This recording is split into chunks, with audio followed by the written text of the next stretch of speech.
Perkenalkan, nama saya Andri, kelas 8D SMP Pangudi Luhur, Jakarta. Untuk memenuhi tugas proyek kolaborasi IPS, Informatika, Pendidikan Pancasila, dan Agama, saya akan melakukan wawancara bersama Mama dengan judul Membangun Support System Kokoh, Kunci Keluarga Bahagia dan Sejahtera.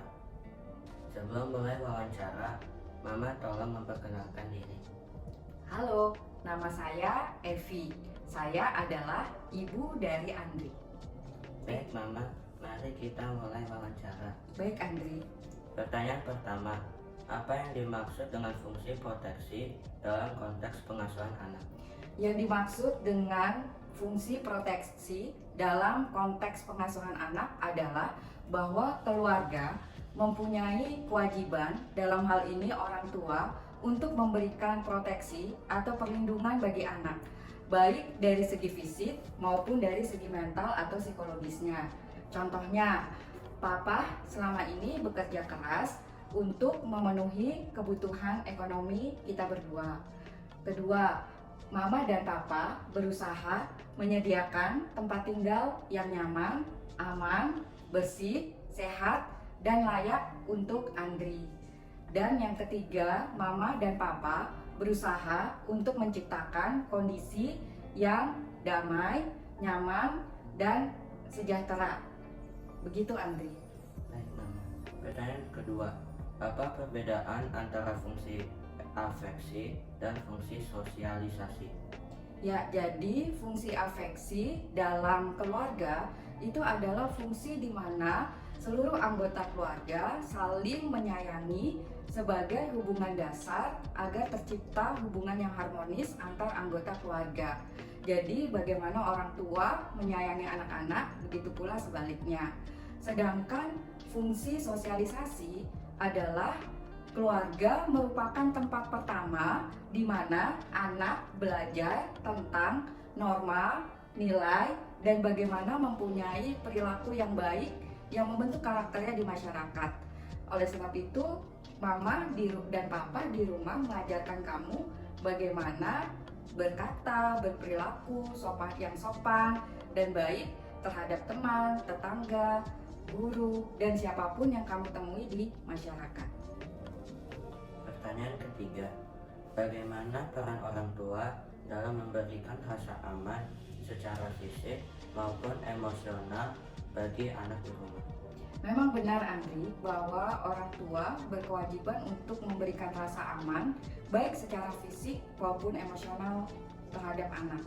Contoh menciptakan rasa aman dari secara fisik yaitu orang tua menyediakan tempat tinggal yang layak huni, aman, nyaman, bersih, dan sehat.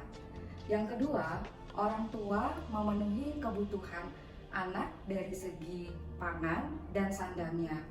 Yang ketiga, anak diberikan juga aturan dalam penggunaan gadget untuk melindunginya dari bahaya cyber. Sehingga dengan melalui ini semua, anak bisa bertumbuh dan berkembang fisiknya secara optimal. Sedangkan menciptakan rasa aman dari segi emosional anak adalah bahwa orang tua harus memberikan kasih sayang dan perhatian yang penuh kepada anak dan menjadi sandaran bagi anak dalam menceritakan semua permasalahannya. Sehingga dalam hal ini, orang tua harus menjadi pendengar yang baik ketika anak menceritakan masalahnya. Supaya anak bisa terbuka terhadap orang tua, maka harus tercipta hubungan yang baik antara orang tua dan anak. Demikian Andri. Pertanyaan keempat, bagaimana cara menciptakan komunikasi yang terbuka agar fungsi afeksi dapat berjalan optimal di dalam keluarga?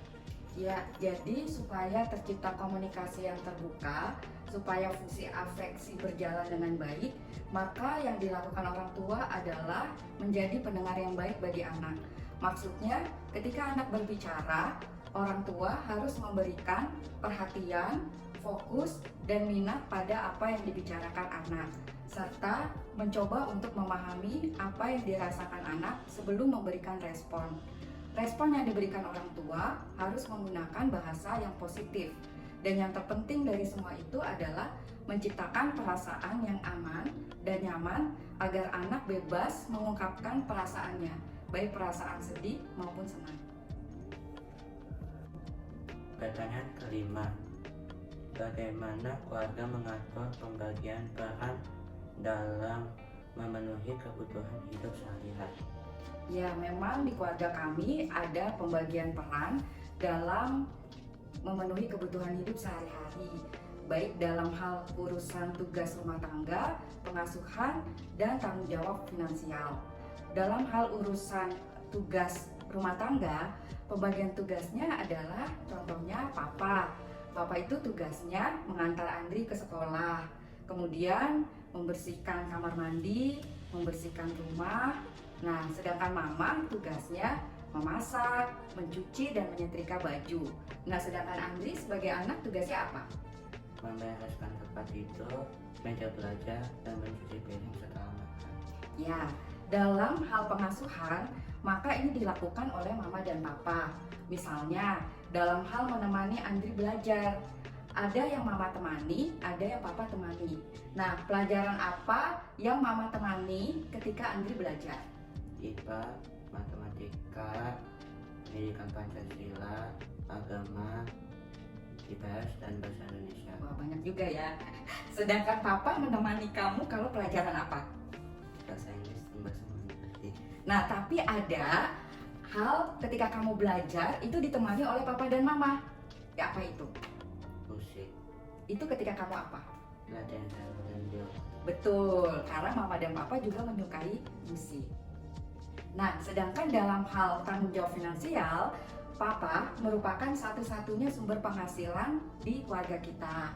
Tapi dalam hal mengatur atau membuat anggaran kebutuhan bulanan dan untuk investasi atau pengeluaran dana dalam jumlah besar, mama dan papa bekerja sama untuk merancangnya dan membuat keputusan. Pertanyaan ke-6, apa saja bentuk tanggung jawab ekonomi lain yang harus dijalankan oleh papa dan mama selain mencari nafkah? Ya, ada 5 bentuk tanggung jawab lain, tanggung jawab bidang ekonomi selain mencari nafkah. Yaitu yang pertama, mengelola keuangan rumah tangga. Jadi, bagaimana mengatur pemasukan agar dapat memenuhi kebutuhan pangan, sandang, dan papan keluarga, supaya kita tidak memiliki hutang. Yang kedua adalah menyediakan dana darurat. Artinya, kita harus menyisihkan dana khusus untuk memenuhi kebutuhan yang tidak terduga. Misalnya jika ada yang sakit, kedukaan, ataupun misalnya kehilangan pekerjaan. Yang ketiga adalah dalam hal merancang masa depan atau investasi. Jadi mama dan papa ini mengelola aset untuk investasi berupa tabungan untuk pendidikan kamu Andri dan untuk kepemilikan rumah serta untuk dana pensiun. Tanggung jawab ekonomi yang keempat adalah konsumsi cerdas. Artinya kita mengelola atau menggunakan pendapatan berdasarkan kebutuhan, bukan kesenangan. Jadi kalau kita mau membeli barang itu harus berdasarkan kebutuhan Andri, bukan berdasarkan kesenangan. Nah, tanggung jawab ekonomi yang kelima adalah perlindungan aset. Barang-barang dan surat berharga itu mama dan papa simpan di safe deposit box supaya aman. Safe deposit box itu di mana? Di bank. Apa dampak yang mungkin terjadi jika proses sosialisasi di lingkungan keluarga tidak berjalan dengan sempurna? Nah, jika proses sosialisasi tidak berjalan dengan sempurna, maka pada diri anak akan timbul yang pertama perilaku yang menyimpang. Maksudnya menyimpang apa? Menyimpang dari norma dan aturan yang berlaku. Yang kedua adalah adanya krisis kepribadian. Jadi anak tersebut tidak terbentuk karakternya. Dia menjadi rendah diri dan tidak kuat secara mental. Yang ketiga adalah bahwa anak akan merasa sulit beradaptasi di lingkungan sosialnya. Jika berada di lingkungan sosial, dia justru akan merasa cemas tidak nyaman sehingga menyulitkannya berinteraksi dengan sesamanya, baik di sekolah dan di lingkungan masyarakat. Oh iya, selain yang 3 mama sebutkan tadi, juga berdampak pada individu tersebut atau anak tidak mempunyai kemampuan atau keterampilan sosial. Artinya, anak tersebut tidak bisa melakukan hubungan yang sehat dengan orang lain dan tidak mengetahui perannya dalam masyarakat. Nah, yang kelima, ini ada kaitannya dengan penjelasan yang sebelumnya. Karena anak tersebut tidak memiliki mental dan karakter yang kuat, maka anak tersebut mudah untuk mendapatkan pengaruh negatif sehingga terjerumus dalam perilaku yang menyimpang. Apakah jelas, Andri? Jelas. Pertanyaan ke-8. Bagaimana keterkaitan antara fungsi ekonomi dengan keberhasilan menjalankan fungsi proteksi dalam sebuah keluarga? Ya, jadi fungsi ekonomi berkaitan erat dengan keberhasilan fungsi proteksi dalam keluarga.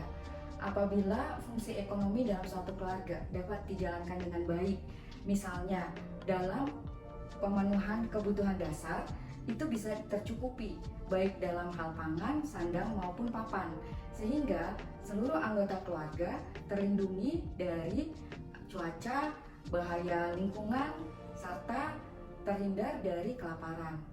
Selain itu, jika fungsi ekonomi berjalan dengan baik, maka keluarga akan mudah untuk membeli layanan kesehatan dan jaminan sosial. Hal ini juga menyebabkan terciptanya stabilitas psikologis. Jadi, orang tua dapat mencurahkan perhatian dan kasih sayangnya secara penuh kepada anak tanpa dibebani oleh kekhawatiran finansial. Selain itu, dengan fungsi ekonomi yang berjalan dengan baik, maka orang tua mempunyai dana yang cukup untuk biaya pendidikan anak, sehingga orang tua dapat memberikan bekal keterampilan pada anak sebagai modalnya untuk menjadi mandiri di masa depan. Pertanyaan ke-9. Keberagaman sosial apa yang dilakukan dalam kegiatan sehari-hari? Keberagaman sosial yang dilakukan dalam kehidupan sehari-hari, contohnya yaitu berteman tanpa membeda-bedakan suku, ras, agama, maupun golongan. Yang kedua, menghargai pemeluk agama lain yang sedang beribadah. Yang ketiga, menggunakan bahasa Indonesia ketika berkomunikasi dengan orang yang berbeda daerah atau suku dengan kita. Yang keempat, menghargai pendapat orang lain. Dan yang kelima, mencicipi makanan khas dari daerah lain. Pertanyaan ke-10. Apa perbedaan hidup yang terjadi ketika sudah menikah dan punya anak? Wah, perbedaan itu banyak, Hendri. Tapi ada 4 perbedaan besar sebelum dan sesudah mama menikah dan memiliki anak. Yaitu yang pertama, waktu dan tenaga mama itu lebih banyak digunakan untuk mengurus Andri dan urusan rumah tangga. Sangat sedikit memiliki waktu untuk kepentingan diri sendiri. Yang kedua, sebelum menikah, mama lebih dominan menggunakan logika dalam mengambil tindakan dan keputusan. Tetapi semenjak mempunyai Andri, perasaan dan intuisi mama semakin terasah. Sehingga dalam membuat keputusan dan bertindak, tidak semerta-merta hanya menggunakan logika, tapi juga menggunakan intuisi dan perasaan. Yang ketiga, ego mama atau sifat keakuan mama terkondisikan berkurang setelah mama menikah dan memiliki anak, supaya tercipta situasi kondisi rumah yang aman, nyaman, dan damai. Nah, yang terakhir adalah jika mama memiliki rezeki, maka rezeki itu tidak digunakan untuk kepentingan mama sendiri, tetapi lebih untuk kepentingan Andri dalam hal pendidikan, yaitu untuk membiayai Andri menambah pelajaran berupa les musik, yaitu les piano dan biola, serta memberikan atau menyediakan sarana prasarana pendukung seperti piano, biola, senar, dan buku-buku, supaya Andri mempunyai bekal yang cukup di masa depan untuk mandiri. Banyak pertanyaan pelajaran. Baik, Andri. Apa pelajaran yang diberi oleh Eyang Kakung dan Eyang Putri yang masih dilakukan hingga saat ini? Pelajaran Eyang Kakung dan Eyang Putri kepada mama yang masih dilakukan sampai saat ini adalah yang pertama adalah kedisiplinan. Eyang Kakung dan Eyang Putri itu sangat menekankan bahwa mama harus disiplin dalam hal menggunakan waktu, dalam hal menjaga kebersihan, dan dalam hal melakukan tugas dan kewajiban mama. Yang kedua adalah rasa tanggung jawab. Jadi Eyang Kakung dan Eyang Putri itu selalu menekankan bahwa mama harus bersikap tanggung jawab terhadap diri mama sendiri maupun terhadap tugas dan kewajiban yang melekat pada diri mama. Jadi tidak peduli apapun alasannya, maka tanggung jawab itu harus tetap dilakukan atau dilaksanakan. Yang ketiga adalah apapun yang terjadi, mama harus bersikap dan berkata jujur. Jadi kejujuran itu merupakan hal yang sangat prinsip yang ditanamkan oleh Eyang Kakung dan Eyang Putri. Dan yang terakhir berkaitan dengan kejujuran adalah integritas. Jadi Eyang Kakung dan Eyang Putri menekankan bahwa mama harus memiliki integritas. Artinya apa yang sudah mama ucapkan itu harus mama lakukan. Jadi harus setia pada apa yang menjadi komitmen mama. Demikian apa yang didikan Eyang Putri dan Eyang Kakung yang mama masih lakukan hingga sampai saat ini. Dan mama berharap hal ini juga dilakukan oleh Andri. Terima kasih Mama sudah meluangkan waktu untuk wawancara dengan Andri. Terima kasih kembali Andri. Demikian wawancara saya dengan Mama. Semoga bermanfaat. Terima kasih dan sampai Sampai jumpa. jumpa.